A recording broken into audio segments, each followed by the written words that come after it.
So we're going to go over my own little quick review on this knife. So basically what I've noticed by searching reviews and stuff on this knife and other people's opinions and stuff is that one of the biggest things that was pointed out was the stiffness of the flipper. I guess the indent in this is like pretty, makes it for a stiff deployment. So when I first got the knife, it was kind of stiff. I kind of could see where they're coming from.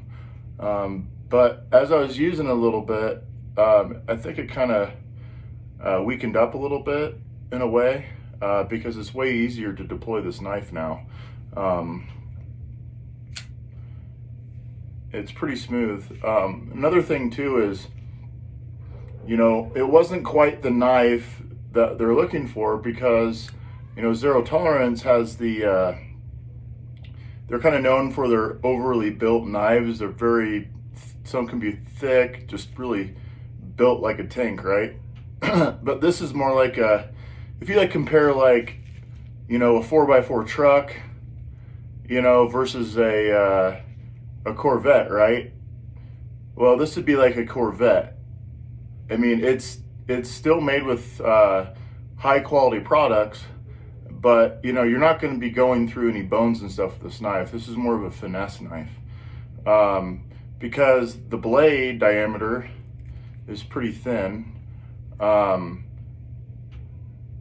this knife is really light, and it has a really low profile clip. And the way that this clip is actually designed, it hides and it screws in the inside of the scales here. So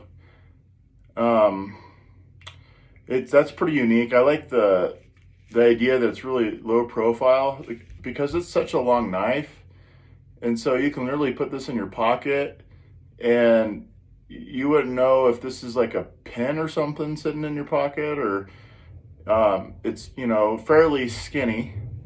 It's really light. So, you know, a lot of people say, oh, well, you know, it's not an everyday carry knife. Well, the thing is what could be an everyday carry knife to one person, it could be a different, you know, scenario for another person. It really depends on what they use their knife for, right? You know, if they're looking to, you know, really give their knife a work over every day, obviously you're not going to want to carry this. But if you're like me, I carry more than one knife because there's certain things I want to do with one knife that I wouldn't do the other. But it doesn't mean that I don't like the other knife more or less, depending on what I need for the job, right?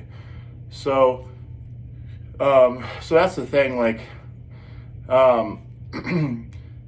you know, the steel that they use, like I was saying, is a very premium steel. So it's it keeps really sharp, but it's going to take some sharpening to get the edge back again. But obviously, it's going to take a lot to get it dull.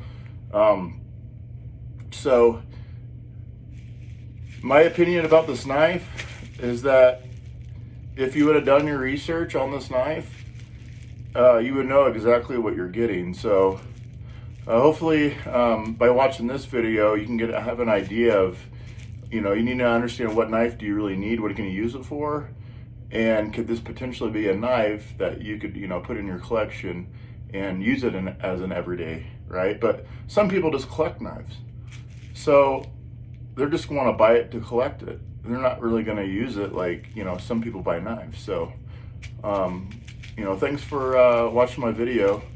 If you liked what you see, go ahead and give it a thumbs up and hit the subscribe button.